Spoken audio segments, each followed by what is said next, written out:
This week in gaming, Horizon gets another live service game. Xbox hardware is making less and less money, and Outer Worlds 2 has killed the franchise. This is the Nerd Cave News, and I am one of your illustrious hosts, Zach Dykes, joined by my good friend and colleague and my co-host, Derek Daniel. Derek, how's it going, my man? Pretty good, man. Excited for another week of some. Actually, we could actually see some games again. You know, I know we had something. What was it last week? A couple weeks ago, like with some trailers, but we actually get to see some games. Not talk about Ubisoft this week, thank God. So, but talking some Xbox, which isn't really positive in some aspects, but we'll get into that later.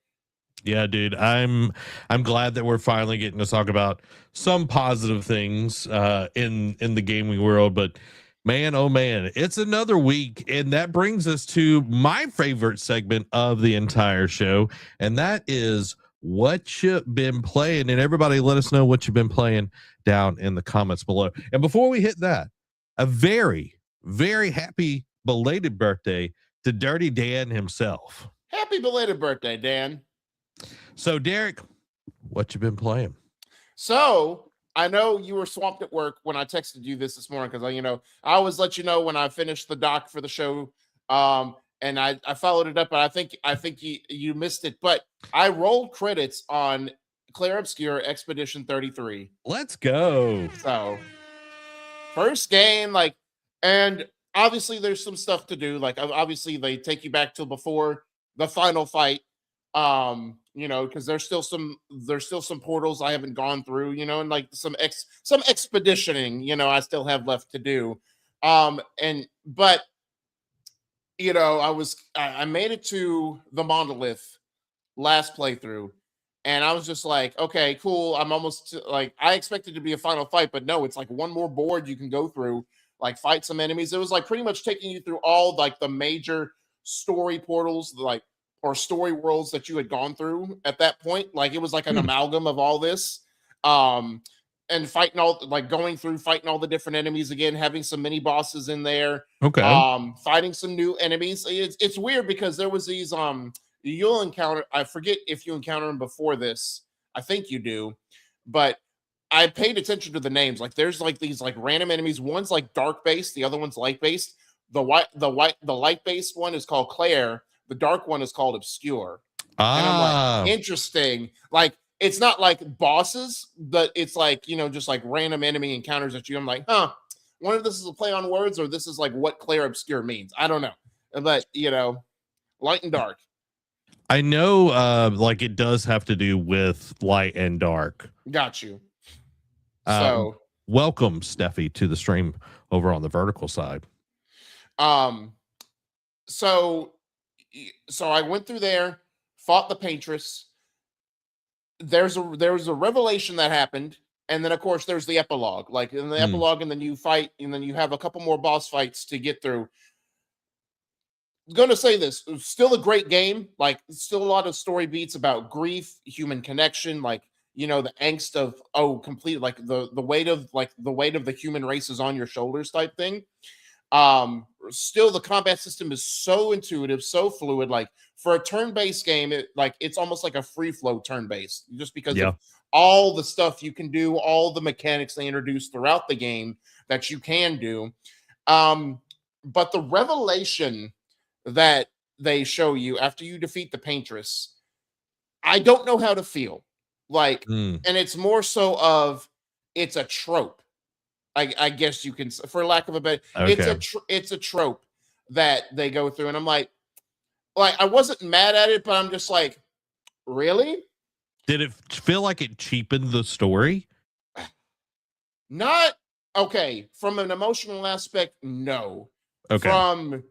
Because like after the revelation comes about, and like you're going through the epilogue, it's like, okay, like we still have stuff to fight for. Like there's still some importance to this. Like there's a whole reason we still did this expedition.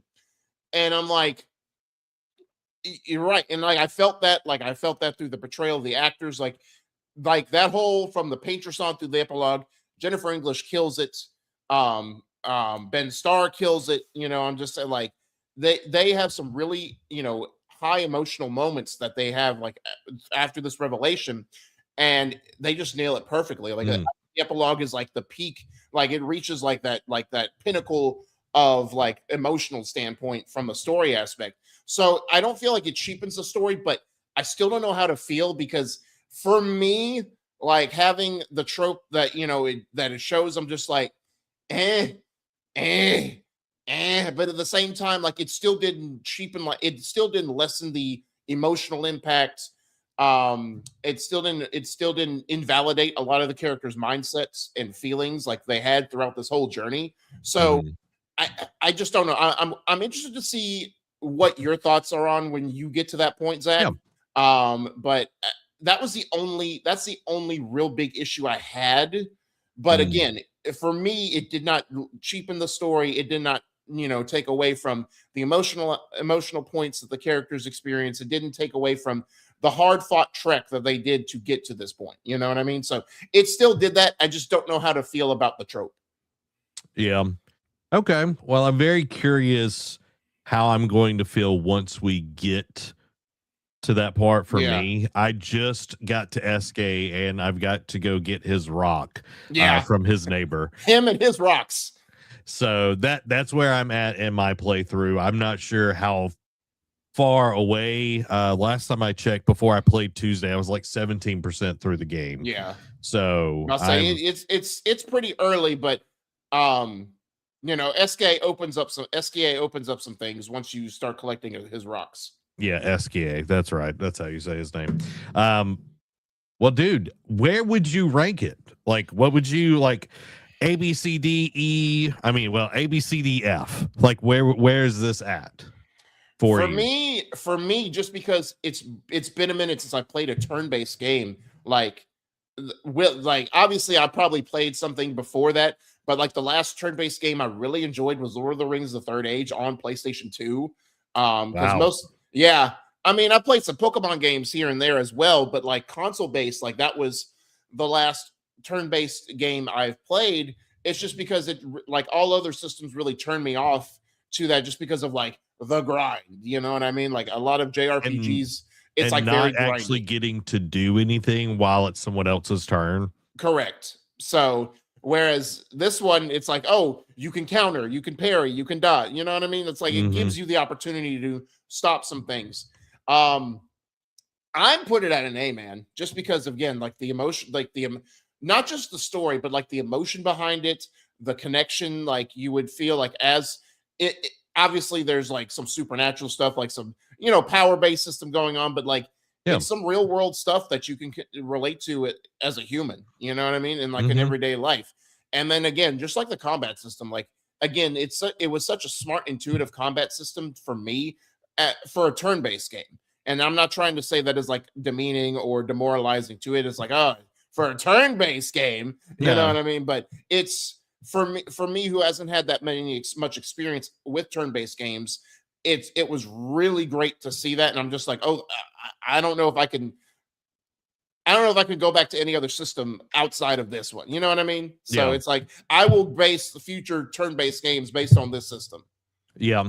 The only one that has come like this one is a little bit more active than Sea of Stars, but Yeah, Sea of Stars is the only other active turn-based game that I've played and absolutely loved because I wasn't bored during the combat when it wasn't correct. my turn. It was like, oh well, I'm gonna get hit regardless, or some RNG is I might dodge it or whatever. Yeah, But actually being able to, you know, dodge or parry or whatever it may be, jump and all of that, like it's made the game way more engaging. Sea of Stars, same thing, where you're able to even boost your attacks if you time things the right wow, way. Kind of the same way when you get like perfects, when the X and right. all of that, very similar. It's again more sprite based and everything, but dude, if you ever get the itch to play Sea of Stars, I think you would enjoy it just because it's very similar Okay. in that. But the story, dude, is so amazing. And I can't wait to actually get further in the story. Now I'm in uncharted territory because up till now, my playthrough has just been rehashing what I played the Right. first time through. So now being at SKA's place and everything, it's totally new. So I'm Yeah. on kind of the ride with everybody else at this point and Cool. just enjoying it and getting. Is her name Seal? CL. CL. Like her like combat system and everything, I think is really really cool. Yes. I love her combat system. It feels like, and I don't know how, because I don't know how like you put like the distribution points. Like I always feel weird because I take the Thanos approach. I just feel like everything should be balanced. Like I know people pour more points into certain attributes than others, but I just go through. I just go down the line like three. I like put these three in this first three categories, then just go down the go down the row.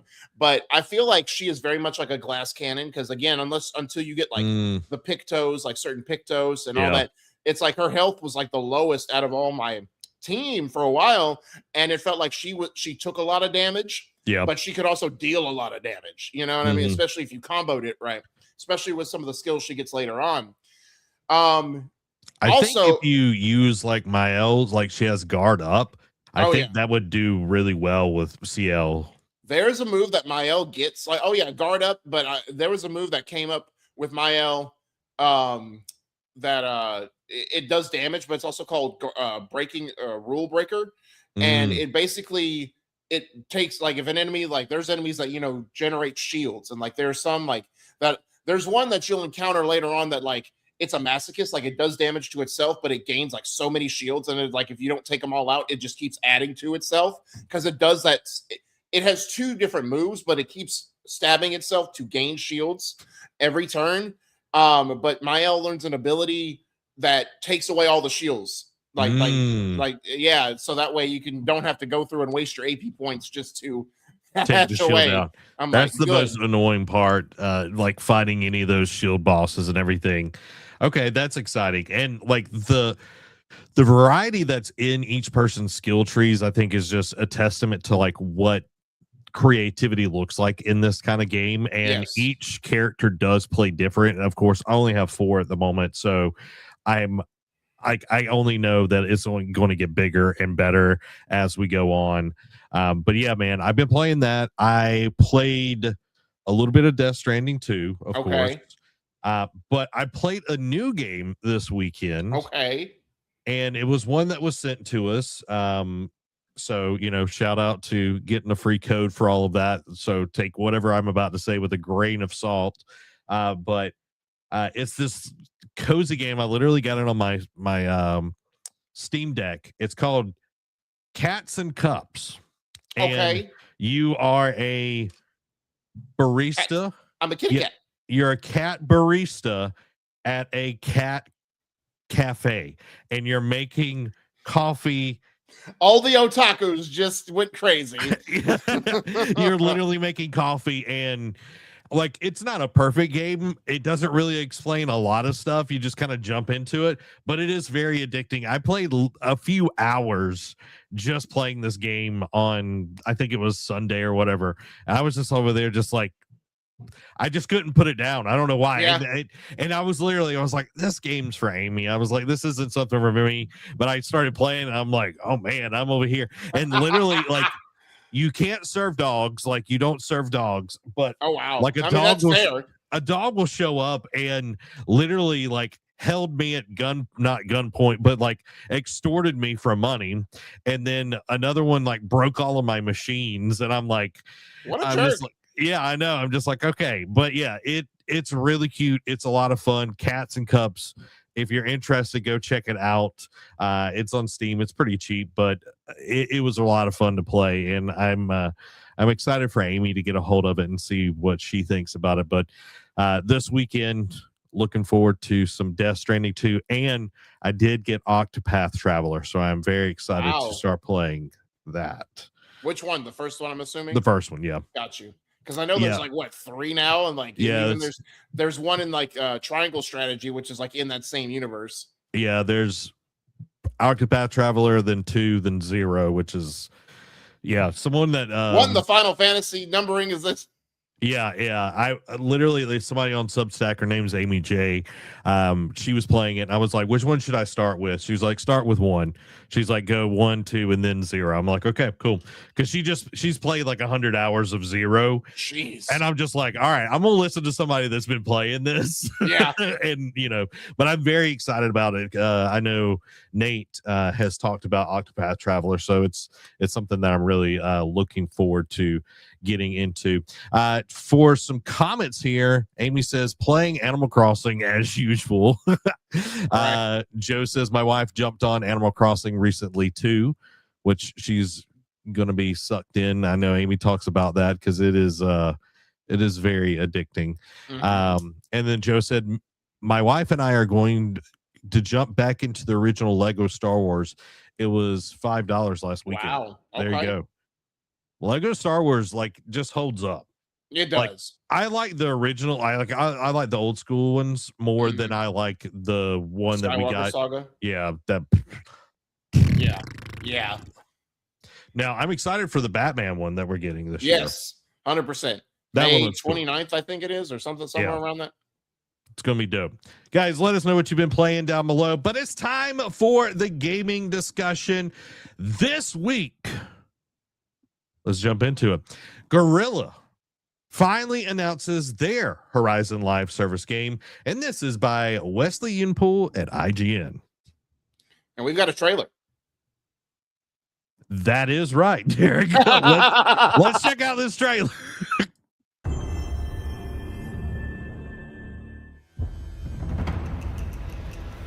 From the ashes of the old world came machines. For ages, they were the guardians of the natural world. And they turned against us. Freaking cauldron, man. I know, dude. They're getting deadlier by the day.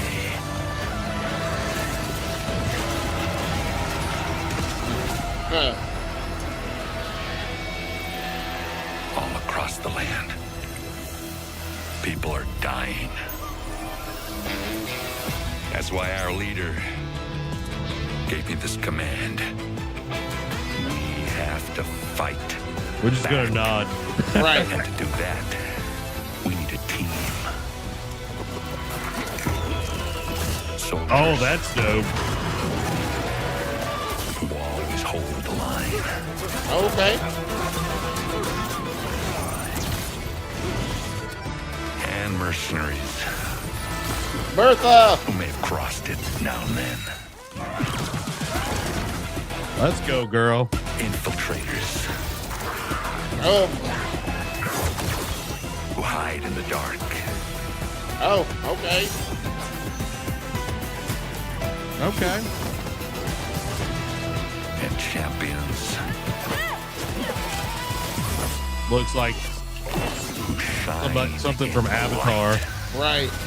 Upstarts.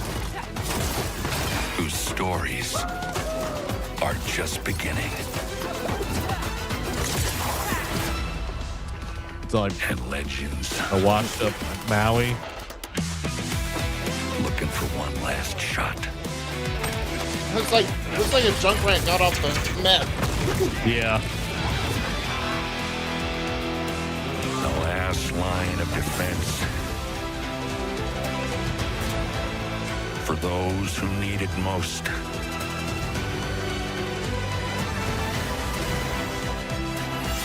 Made up of the greatest hunters in the land. This is Hunters She even has the Gathering. Maui hook. Yeah.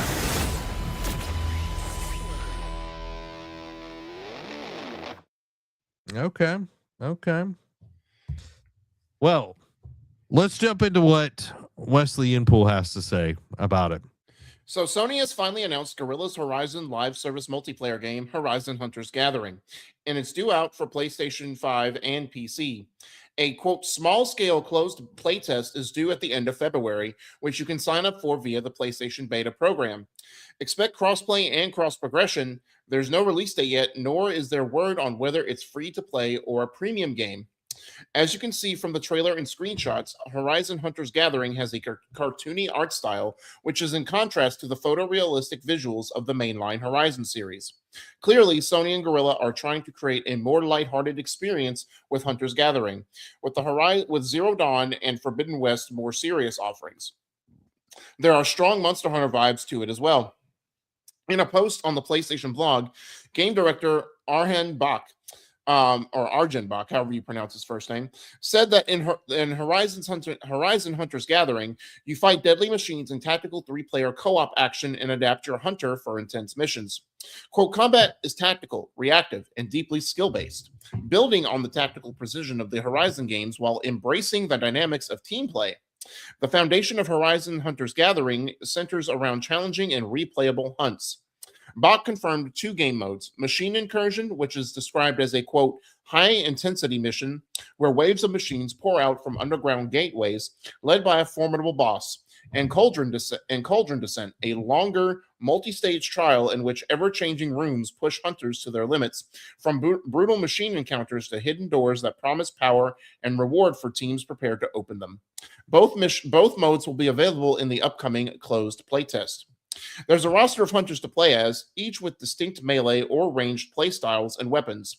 Bach said there's also a roguelite perk system to craft the build you want. Story-wise, there's a narrative campaign which will introduce new mysteries, characters, and threats, but we're keeping it under wraps for now, Bach said. What we can say is that Hunter's Gathering is fully canon and its story doesn't stop at launch. The Social Hub is the name of the game, Hunter's Gathering. It's a vibrant social hub where players can connect, prepare, and celebrate victories together. Here you can customize your hunters, visit vendors, upgrade gear, and team up for your next adventure. So, Zach, what does this do for you? Because I know while it is a different art style, I feel like this is because, we got that other one. Steel Frontier. Thank you. Steel Frontier last year that we saw. That we're like, oh, is this the one that's, Guerrilla and whatnot, but it wasn't on PlayStation, and it turns out it wasn't. This is the one that Guerrilla, has been working on in some time. What does this do for you? Because it is very, like, you can even see Hunter's Gathering, in the name itself. It feels very, like, Monster Hunter-esque. Like, they're definitely evoking a lot of Monster Hunter, but making it more live service. So, I know Monster Hunter prides itself on, they've opened up the 4-player co-op now with a lot of like online stuff, but there's not, it's not really been a multiplayer like social hub. Like there's always been like a story tied to it as well, which I know this one does, but not any modes outside of that per se. So what does this do for you? Like, does this, I know we know we're on record for how we feel about the ending of Horizon 2, which they did go on and say, hey, 3 is somewhere down the road, but they've got a lot of Horizon projects in the works right now. What does this do for you? Where does this sit on your radar?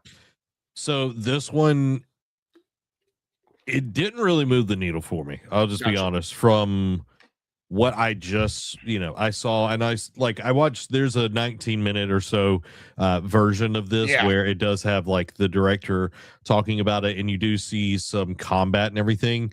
It gives me the vibe of, like, the art style definitely feels more like Fortnite and everything. Yeah. But the combat, from what it was looking like, definitely feels more like Immortal Phoenix Rising or whatever that game was called. Yeah. It feels like more cartoony, and I don't know. I need it in my hands before I can really tell for sure.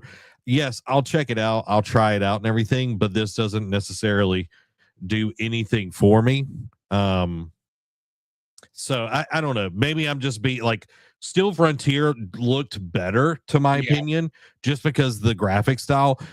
I think this will do well though, because if this will probably make more money than Horizon does normally. Yeah, normally. Well, and it will depend too, because there's still a debate whether it's going to be free to play or like an initial purchase. It'll probably $40. That's what kind of how Sony's been doing their live service games. Is like that's the going rate, as they say. Yeah, it's like there's a barrier to entry, $40, and then you can buy. Pack.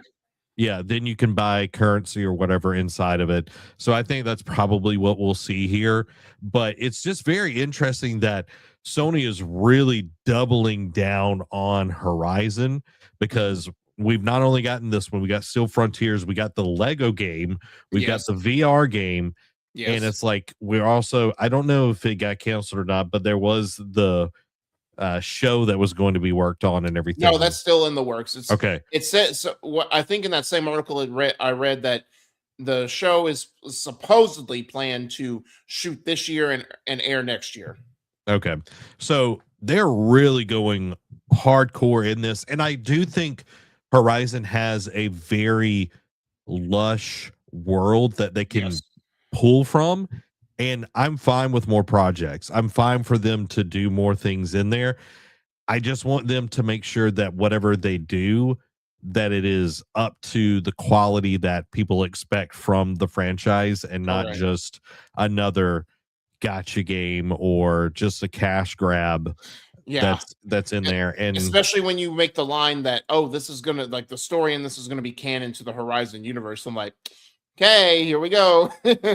It's Star Wars all over again, where everything, video games, all this is all canon in the main line. I'm like, okay.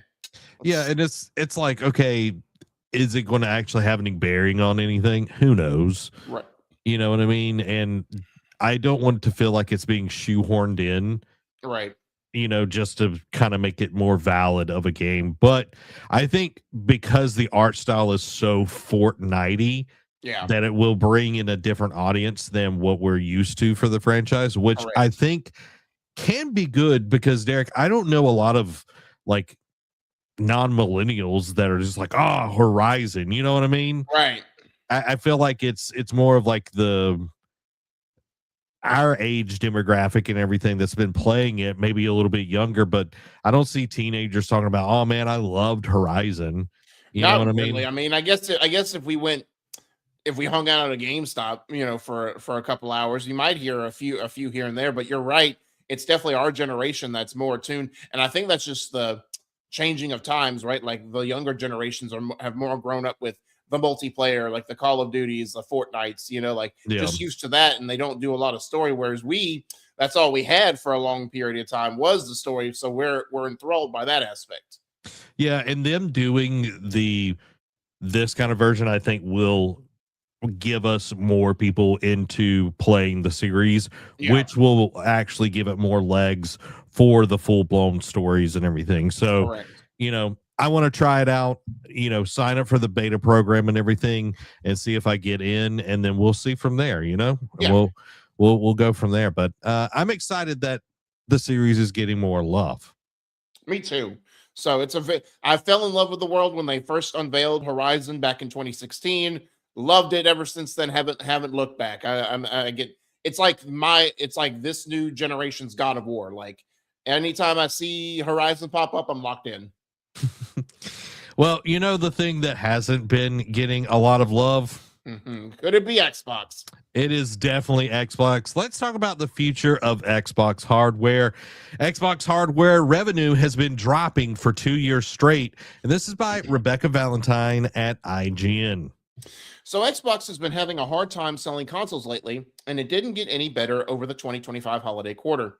Microsoft has just reported in its Q2 2026 earnings, including the news that hardware sales were down 32% year over year, after quarter upon quarter of hardware declines. Though we don't have actual numbers to tell how much revenue is being lost out on here, we can get a sense of how grim this is for the hardware by looking at past quarters. Last quarter, which is Q1 of 2026, hardware declined 29% year over year. The quarter before that, in Q4 of 2025, hardware was down 22%. The quarter before that, down 6%. Before that, down another 29%. And before that, 29% again, all the way in Q1 of 2025, which was July to September of 2024. And going back even further through Microsoft's earnings report, the prior year quarters saw declines of 42% in Q4 of 2024 and 31% in Q3. In fact, you have to go all the way back to Q2 of 2024, which was October through December of 2023, to find the last time Xbox's hardware revenue was better during that period than it was the year before. It was up a whopping 3% over the holiday quarter. And yes, it was down 7% the quarter before that, 13% before that, down 30% before that, down 13% before that, and finally up 13% year over year in Q1 of 2023, or July through September of 2022, at which point the numbers start finally showing consistent improvement year over year, largely due to proximity to the launch of the Series X, S, and X. Now, look, it's extremely normal for a 6-year-old console to not be selling as well as it was in the first few years after launch. That's to be expected. Early adopters tend to buy up consoles in large quantities at launch. Distributors run out of stock. More is produced. People continue to buy until the vast majority of enthusiasts who want the console already have one. And then sales slow down as the console gets older. But it usually takes a bit longer to get to that point. For comparison's sake, we have evidence that neither the PlayStation 5 nor the Switch have had this much trouble on this scale selling systems at this stage in their respective life cycles. And certainly not as far back as less than 3 years after launch. There's maybe a reason why we have had hard unit sale numbers of Switches and PS5s from Nintendo and PlayStation, but no official numbers whatsoever from Xbox on the Series S and X. None of this is surprising to anyone who's paying attention. We've been reading headlines about the struggles of the Xbox Series consoles for the last several years now. In the US, Xbox console sales hit an all-time November low in 2025 after several years in a row of declining hardware sales in what is usually the busiest retail month with Black Friday. These more recent struggles are likely tied as well to the 2 spikes in Xbox console prices just this year, which saw the last expensive Xbox rise to $400 and the most expensive to an unimaginable $800. Its recently released ROG Ally launched last year at a whopping $1,000. And because much of the high prices are tariff related, the US, Xbox's biggest market, is primarily impacted here. According to Circana analyst Matt Piscatella, speaking to us last December, the average price per Xbox unit in the US has risen 30% year over year in 2025. Xbox seems to be well aware that its console business is seriously suffering. While it's promised a new next-gen console to follow the series, it's also said such a console would be a, quote, very premium, very high-end curated experience. And even though there have been many rumors, it's considering backing off about its hardware plans recently, Xbox is still denying them, even as a former Xbox founding member says that, quote, Xbox hardware is dead. While the hardware declines were the most noteworthy figure from Xbox's earnings yesterday, it's not like software was doing a whole lot better. Content and services revenue dropped 5% year over year, and overall gaming declines caused revenue in the more personal computing segment of Microsoft to drop 3% year over year. In the investor presentation, CFO Amy Hood said that the revenue drop was driven by first-party content with impact across the platform, suggesting that its first-party games, perhaps Call of Duty, didn't do as well as they expected them to.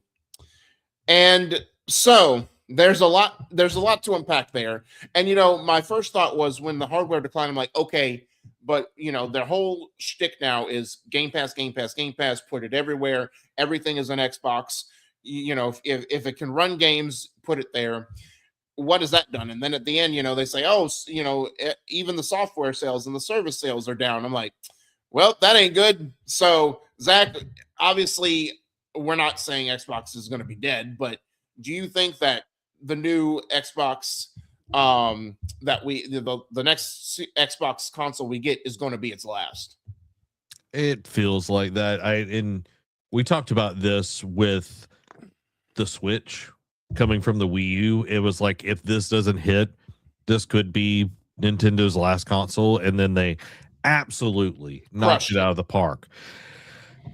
But Xbox, I feel like they don't have their eye on the prize to be a console manufacturer anymore. They're in the game side of things. They're a developer more than anything, and they're pushing the technology that they've painstakingly developed. I like their cloud gaming services.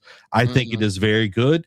It runs really well. I can play on my PC, I can play on my Steam Deck, I can play on my phone, I can do all the things just from Game Pass Ultimate, which is amazing. And it doesn't look bad, and it's streaming like real time. That is awesome. But how many people are going to do that? I don't know. But Yeah. them integrating into Samsung TVs and everything can be an Xbox. Yeah. Dude, how many people will be like, okay, we can't afford $1,000 console, but I can pay $30 for the next 6 years. I don't even know what that math is. Yeah. But you know, it's like, if you can get people doing that, you're going to make money and your overhead is going to be way lower than having to constantly every 6 to 10 years develop a new console that you're going to take a loss on. So I think the reason why we see the revenue on the even like the content side dropping is, yes, Xbox had a heck of a year with new titles last year. Did they necessarily, move the needle on sales? Maybe not, because you have Game Pass. Like, I don't know what content and service, I guess that services revenue is part of that, but it's like, okay, what is actually going to get people to buy Game Pass or these games separately? Right. I'm curious also, is like, how much of their revenue did they see get increased because of putting stuff on PlayStation? That's something new that happened last year that they weren't really doing before. And now every game is coming to PlayStation. Every time you see a trailer, you see the PlayStation logo, and all the games you saw at the developer direct were coming to PlayStation. Yeah.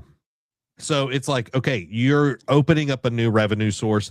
Today's developer direct, which was a partner direct for Nintendo, a lot of those games were Microsoft Xbox games.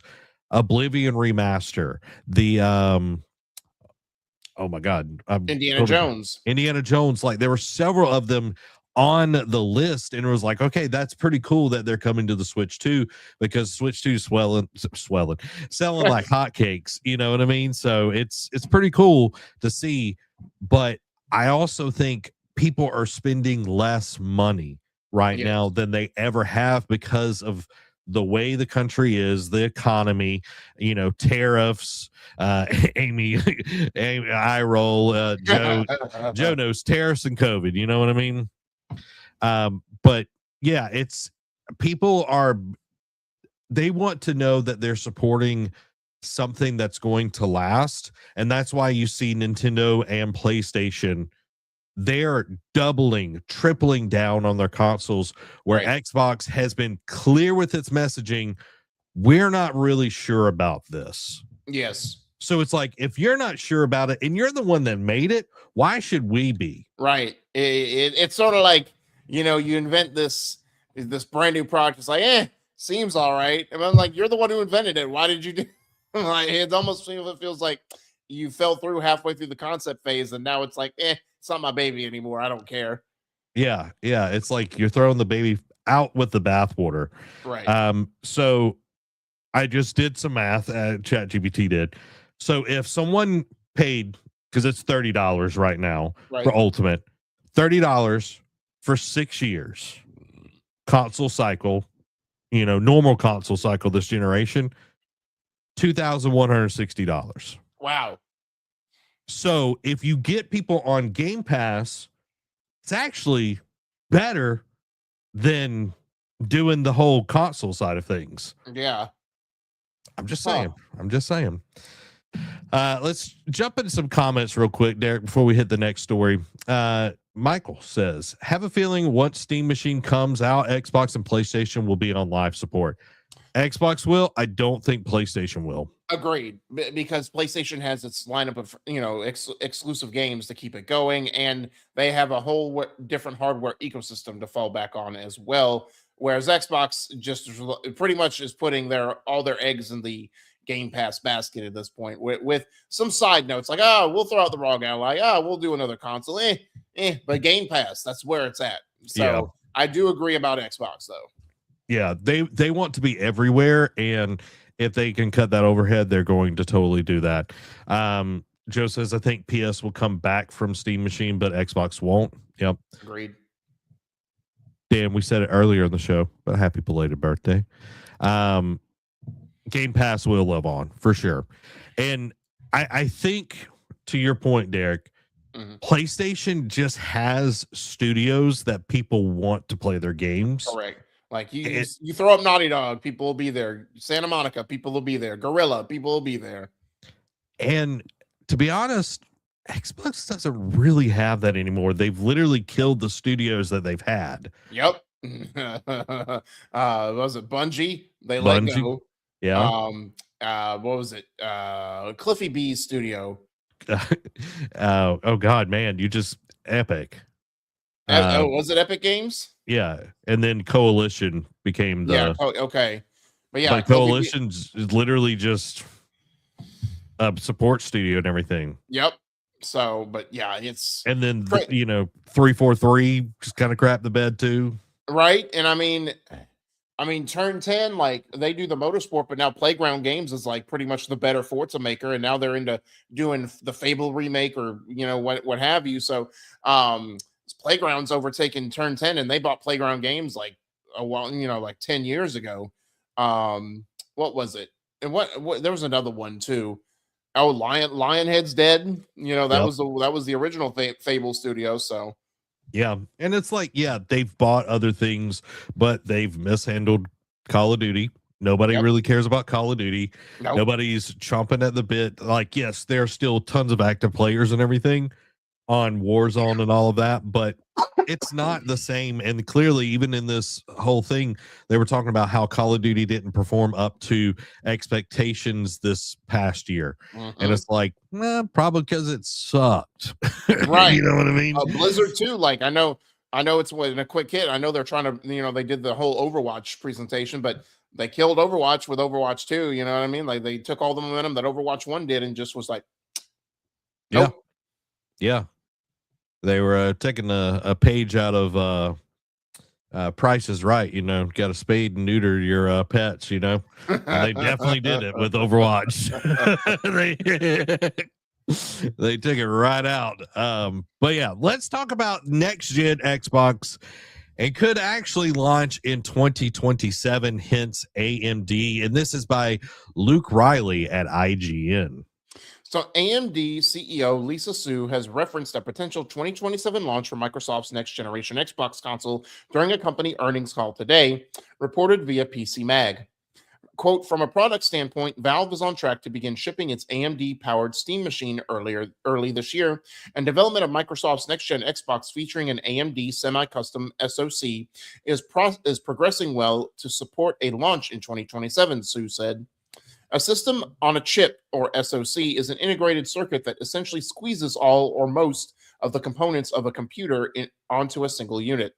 Su remarks came in the wake of news that AMD anticipates revenue related to semi-custom chips manufacturing like those inside both the Xbox Series X and S and PlayStation 5 will fall during 2026 by a significant double-digit percentage. Microsoft confirmed its partnership with AMD on its next generation Xbox project back in June of 2025, quote, announcing that we're building the next generation of Xbox first-party devices and cloud, including our future Xbox consoles together with AMD.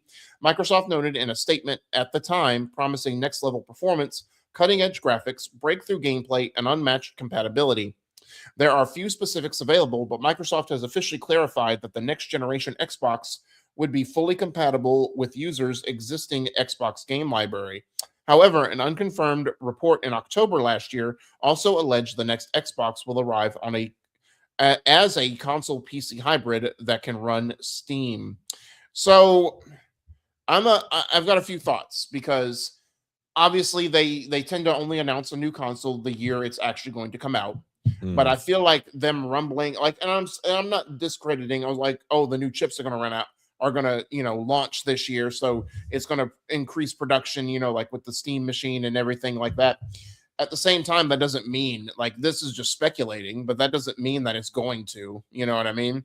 Yeah. And also, it would be a different trend, because it's like the last couple of console generations, like this current one and the one before it, they've kind of, like, PlayStation and Xbox have kind of launched together. You know, because we talked about it last week, how the next PlayStation won't launch till after 2028. The last time I think they did a split launch was the PS3 360 era, where 360 came out in 2005, PlayStation 3 came out a year later. But I'm not saying they can't do that, but it just seems like, especially after all this revenue, we just talked about how this revenue decline over the last several years for them. It feels like, why you're losing money? Why would you just abandon ship and just launch something that might be another money pit again? You know what I mean? And with all the goings on and everything, like you're closing studios left and right, putting studios back in support roles, it's like, is this the right move to do? Like in the midst of all this shakeup, that's like Ubisoft announcing, the next, major Assassin's Creed game in the midst of all this turmoil. It's like, why would you do that? Like, this is not the right move. Yeah. So I don't know. What's your take on all this, Zach? Do you think that this will hold true, or do you think that this is just pretty much like speculation? For me, I think this is their next go at a handheld. This is not a actual console. Gotcha. Like with the PC console hybrid thing, it's just another ROG Ally, whatever. Which they did say, with the ROG Ally, Xbox did say, we're still doing our own internal handheld as well. Yeah, I just feel like, yes, they have this partnership with AMD. AMD and Xbox probably have their own chips. Like they have like a collection of them and everything. And the ROG Ally X, whatever, Xbox Ally, whatever it's called, did sell really well. Right. It did sell well. I don't know how many units they had when they launched and everything, but they did sell out and all that stuff. So I don't think that this is a full-blown console, because it just doesn't make sense in this environment. Everything that you were just saying, I 100% agree with. It's like, yeah, you can put out a console, but does it really, is it going to really work at this point in time? And also it's like, okay, and again, not to say that this trend always follows suit, but it's like, why would you say that why would you, they haven't even really ramped up, there's been no talk of dev kits, because you would start handing out dev kits at this point, right? So that way, whatever game, if it does come out next year, your developers have games ready to go for it at launch. You know what I mean? But also it's like, again, last week we talked about, it's 2026. The PS6 or whatever, the next PlayStation won't come out till 2028 or later. It's like, that's several years down the road. Like, why are you doing it? Why would you speculate that this is coming out a year before it does? You know what I mean? It just feels like it's such a quick turn. It almost feels like, and it's kind of apples to oranges on this one, but it's almost like, remember years ago, in the height of peak MCU era, like when they're getting ready to announce phase 3, had a whole song and dance, we took an amphitheater and just did a timeline, went down the road.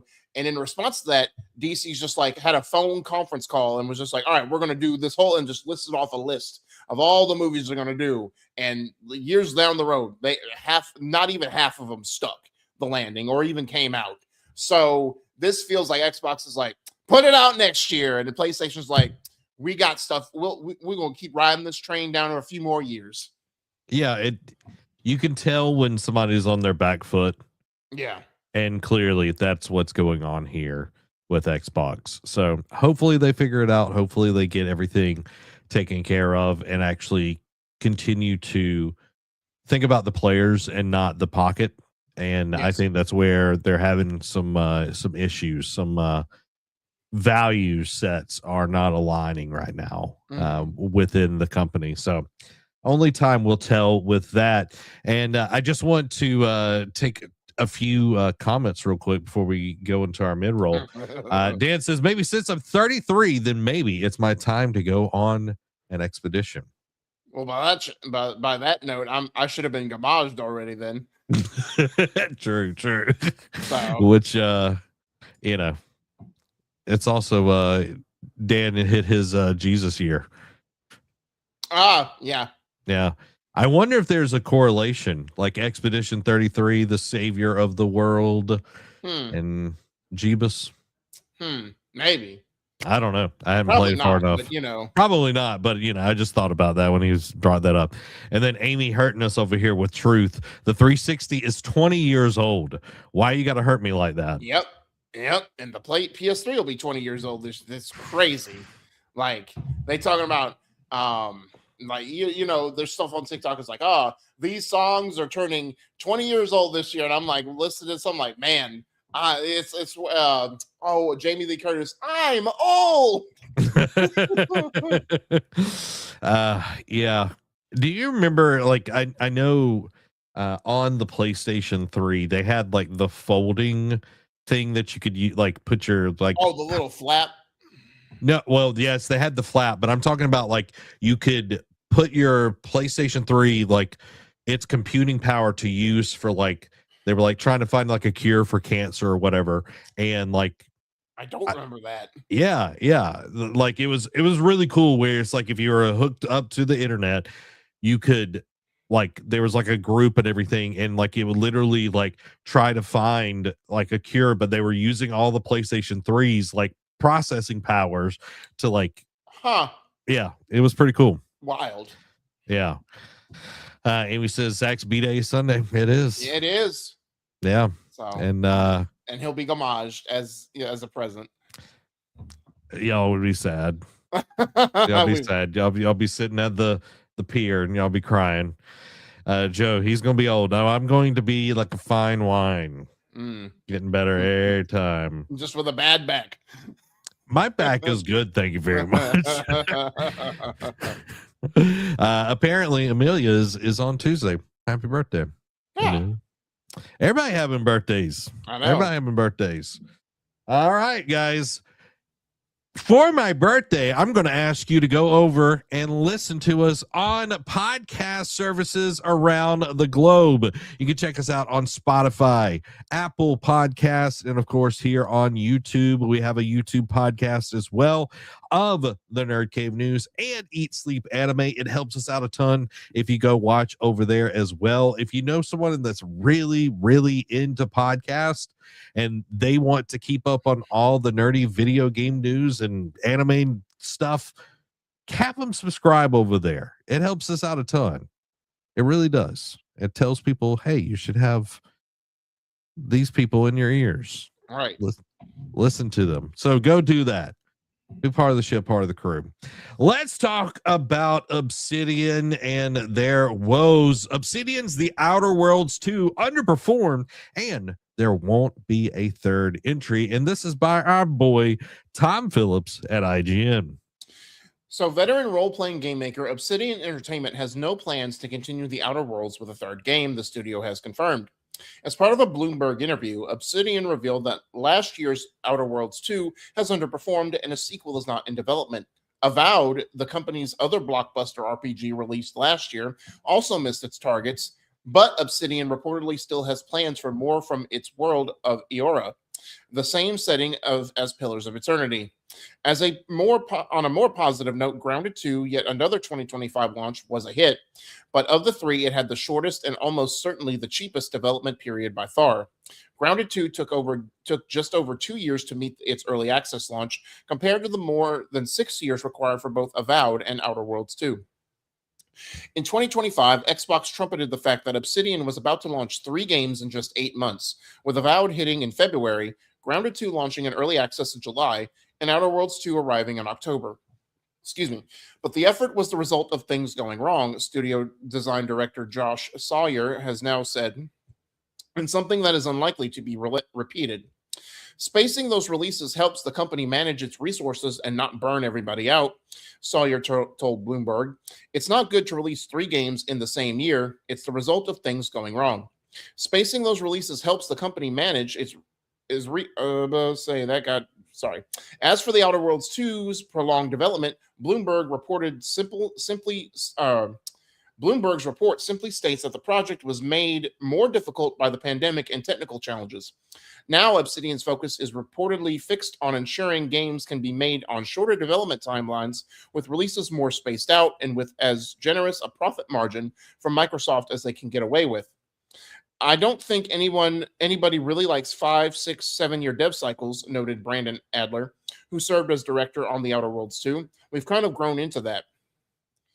Referencing Microsoft's eye-opening 30% profit margin target for some Xbox studios, Obsidian boss Fergus Urquhart, said he hoped the company still continued to fund riskier projects and accepted that, quote, maybe where we are going to be from a profitability standpoint isn't going to be 30%. Obsidian is yet to announce its next project following 2025's exhaustive release schedule. Work on Grounded 2 continues, of course, and it sounds like Eora will be returned to. Avowed will also launch for PlayStation 5 later this month. As for what else might be in the pipeline, time will tell. Quote, I know everyone on the internet on every game we ever announce will constantly reference back to when's the next New Vegas. So yeah, it's kind of shocking to know that see that Outer Worlds 2, especially after how well Outer Worlds 1 did, that it underperformed it. Now I know a lot of like reviews when Outer Worlds 2 came out said it just kind of felt more of the same. Like there was some improvements, but it didn't feel like it moved the needle as far as a storytelling comparison. And it's also weird. Like I liked Avowed a lot. You know, I played a good chunk of that game earlier when it released last year. That they're going to revisit that like instead of Outer Worlds, which kind of feels like more of like their when Outer Worlds first came out, like the first one, it felt like that was going to be their next iteration of New Vegas. You know what I mean? Like, so it felt like they were going to take off, and I get it because Avowed's a new IP. Like they want to give it another give that another go, just to be fair. At the same time, how many new IP don't get a sequel at the same time? You know what I mean? So it's weird that this one is getting that by review standards did less than Outer Worlds 2, that it's going to get a sequel, but Outer Worlds 3 is not. But also it's like how much production value went into that. And he talks about the long dev cycles. We get that, like everyone like across every studio is like, look, it takes longer to make great games, but let's try and figure out ways to shorten that life cycle, even if it means like the games aren't as long, aren't like 100-hour RPG long. You know what I mean? And I don't know. I do think that they did, like Microsoft, maybe whether it was Obsidian, whether it was Microsoft putting their feet to the fire and be like, we need all three of these games to come out this year, make it work somehow. I don't think I think it was a detriment to them. Like, yeah, they championed that, oh, we put out 3 games in a single calendar year. I don't think that helped them though, obviously, because again, it was like Grounded 2 did well, but again, that was more of the same from Grounded 1, and it's an early access game, so it's not a full, complete game to an extent. So Avowed was a good B-tier title. You know, Grounded 2 came out in early access. We'll see how that game develops, because it took Grounded 1, you know, a long time with many updates for it to be successful, and people like to take it, you know, for it to be considered like a really enjoyable game. And then Outer Worlds 2, which underperformed, like, and again, people like spoiling a quick hit, people blame that, you know, the underperforming sales on the initial Microsoft trying to initially release the game at $80 and then backtracking, but people were already kind of burned by that. It's like, not going to fool me, so I'm not going to buy the game. So maybe that spurned it too. I don't know. I feel like, you know, we made comments that Obsidian is trying to be the place that, like, Xbox is Insomniac. You know, like you turn around and every year it feels like Insomniac's releasing another game. But I feel like they need to take a step back and dial it back and like do a game every other year. Whereas, you know, Insomniac, if Insomniac ever released 3 games in a single calendar year, we'd all be like, I don't think that's it, Chief. You know what I mean? Like we'd all be very cautious about it and probably only get one of those. But Zach, what do you think? Like, what do you think it's a fair shake to not make an Outer Worlds 3? But again, they could always hit that button and be like, oh, now we changed our minds. We're going to do it just like how Bungie did it. Now, Bungie has a different reason for doing that, but you know, we talked about, oh, they're not going to do Destiny 3. You know, we're just going to continue Destiny 2 and making it a tale. Now, all of a sudden, it's like, no, we never said that. Destiny 3 is quietly going into production now because we're failing on other aspects. Yeah, I think that this is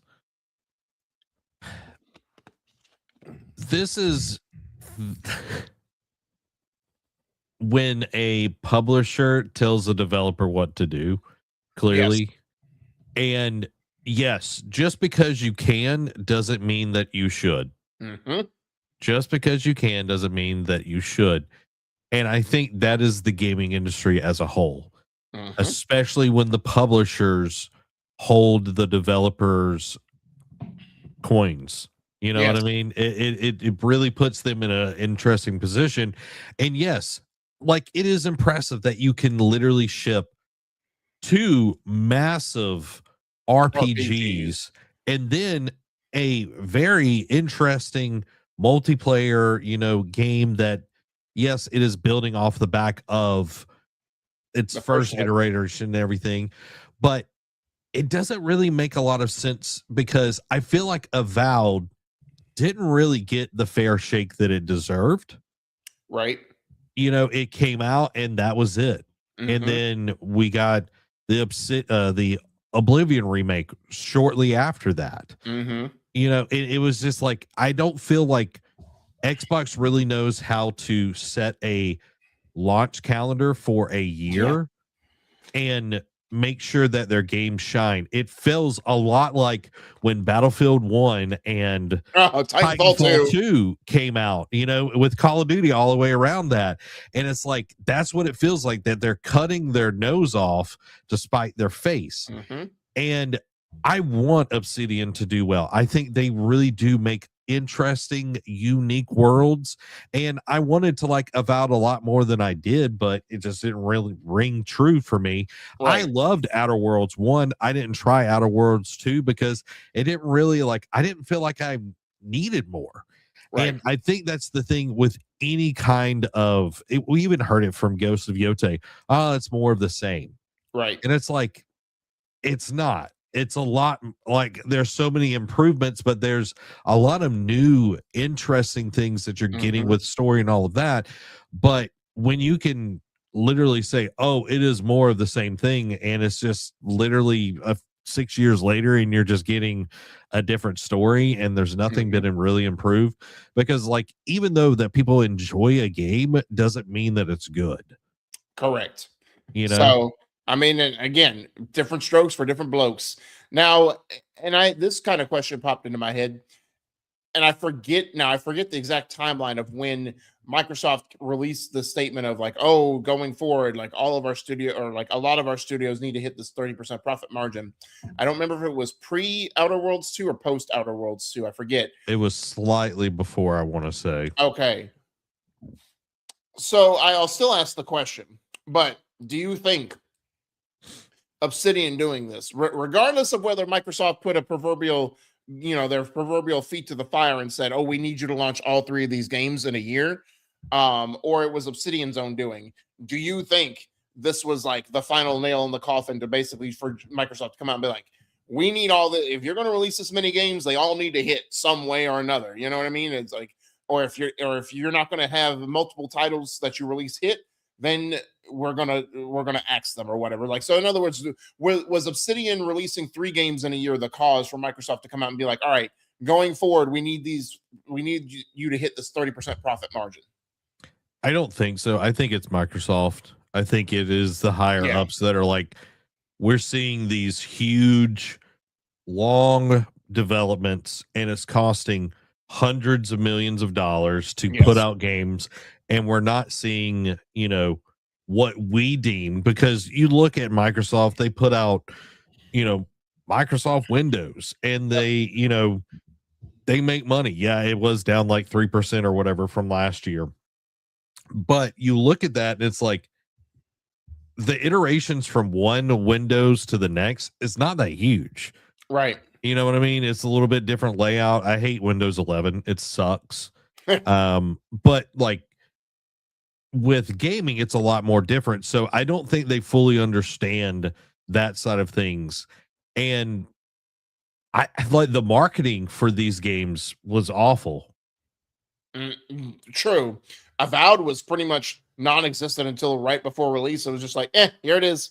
Yeah, it like we've got to do a better job. Like there are ways to get people excited about these games that doesn't take a huge budget to do Yep. that. And I know like the game director was talking about, being able to do things faster and more affordable and everything, because you've got these huge teams. And it's like, if we can do something where it takes us 2-3 years to develop a game and we use half of that staff that would have taken us a 6-year game, and we make a shorter experience. Like when you do these big open world games that are 100 hours, like, yeah, you're going to be working on it for 6 years. Like that's just the truth of it. And it's like, if we can just make that a little bit smaller, a little bit like more neatly packaged and a more unique story, you're going to have a much better time. The old adage, less is more. Yeah. Like how long did you play Expedition 33? Like, what was your game clock, do you think? I think on my save file, it was definitely over 40 hours. Okay. So not that bad. No. Like it's not a 100-hour game. Correct. But you still feel like you have gotten your money's worth, right? Oh, for sure. 100%. Okay. Do you feel the same with Avowed? I know you I haven't liked not it. finished it. I feel like it could be there, but not really. Yeah. That's the point right there. Took 33 people to make it. Yeah. For those that come after. For those that come after. Mentioning of that, those that come after. Let's talk about the Patreon Quick Hits. The Patreon Quick Hits are brought to you by our wonderful patrons. Go and support the Nerd Cave by getting your very own Nerd Cave membership to help continue to make awesome shows just like this one and our awesome anime content that we've got going on. Guys, we got a lot of cool stuff, and we also stream each and every Tuesday, 7 p.m. We're currently playing Expedition 33, and it's a ton of fun. So help support a 1.5 person business here. We love making content for you. You can also check us out on Substack, all those good places. But if you want to support us, patreon.com/nerdcave is the best place to support us. You can grab a membership that best fits your budget. If you don't have any bucks to toss, that's okay as well. You can get a free one over there, and you can check us out on YouTube. But if you want to support us financially, go to patreon.com/nerdcave, become part of the ship, part of the crew. Now for the Patreon Quick Hits. All right, starting off, players who finish the Neo 3 demo by February 15th will receive a free gift. Neo 3 reportedly has a 6-month console exclusivity window on the PlayStation 5. Resident Evil Requiem production started 6 years ago on a small scale, but the final version only came about in the last 3 years. Mighty No. 9 developer Concept has officially shut down. Borderlands 4 finally gets a photo mode. God of War show picks up Severance's Olafur Dari Olafsson to play Thor. That's not all, though. God of War finds its live-action Odin in Criminal Minds' Mandy Patinkin. Lastly, God of War show brings back Alistair Duncan to play Mimir Let's Go, as actors Danny Woodburn and Jeff Golka will play Brock and Sindri, respectively. Rainbow Six Siege gets Solid Snake as a new operator. Prop Hunt is coming to World of Warcraft later this year.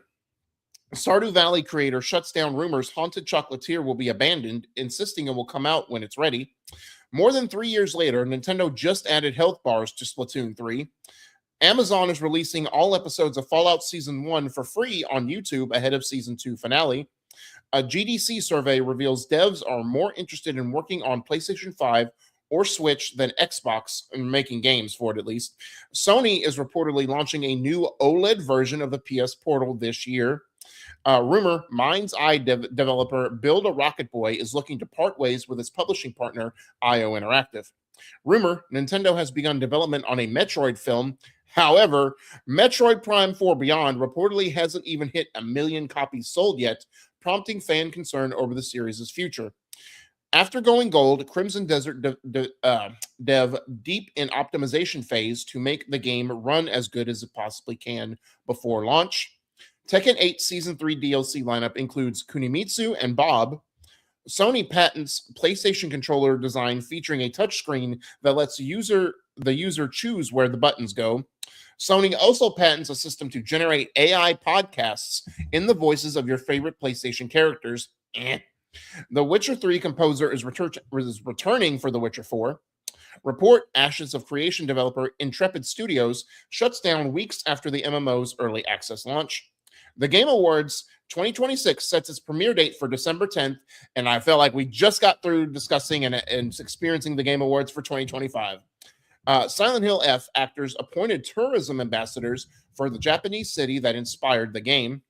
Konami is working on a new Silent Hill game outside of the Silent Hill 1 remake and Silent Hill Townfall. Netflix is no longer supporting the PS3 starting on March 2nd. Mario Kart World is Switch 2's best-selling game so far, and it's not even close. But again, just like Mario Kart 8 Deluxe, if you bundles it in, it kind of like add. Anyway, I'm not going to get on that soapbox.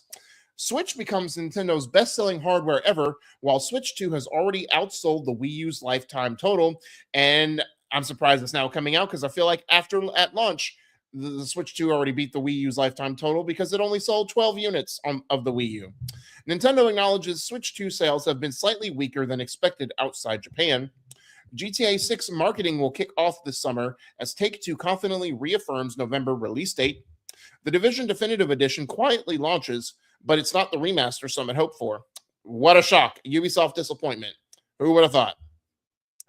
EA reports strong earnings for Q3 thanks in large part to Battlefield 6 sales. Pokemon to celebrate 30th anniversary with Super Bowl commercial, special merch, TCG collection, and more. Overwatch 2 is just Overwatch again, and 5 new heroes will arrive next week. PUBG Blind Spot, or PUBG in general, we haven't heard of in a very long time, is a new free-to-play 5v5 tactical shooter spinoff and is now available in Steam Early Access. Excuse me. Fans blame Microsoft's initial $80 price for killing hype for Outer Worlds 2 and leading to underperforming sales. And lastly, Borderlands 4 Switch 2 development paused as Take-Two says it's incredibly excited about bringing other games to Nintendo's console instead. Womp womp. Well, there you go. Just to point out, I don't know if you know who Mandy Patinkin is. Oh, yeah. Well, I mean, I know him from Criminal Minds. Okay, so for the people that don't know who he is, just to show everybody real quick, you will know him as soon as I show. Let's do this.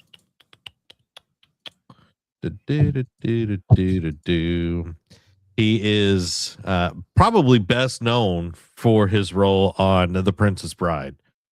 Oh, he's my name is Antonio. You killed my father. Prepare to die. Oh, that's him?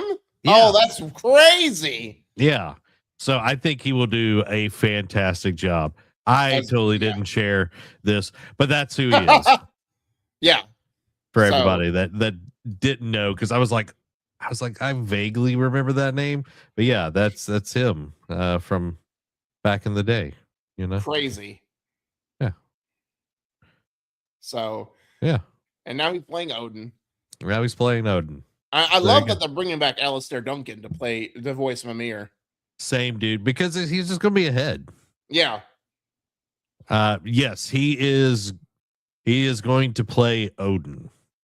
Mm-hmm. So that's going to be super dope. So just wanted to share that. That is going to be awesome. Well, there you have it, everybody. That is this week's episode of the Nerd Cave News. Thank you so much for being here. Make sure to go over and subscribe to patreon.com/nerdcave and all the podcast services around the globe. This has been Zach and Derek. Y'all have a blessed week. Bye-bye.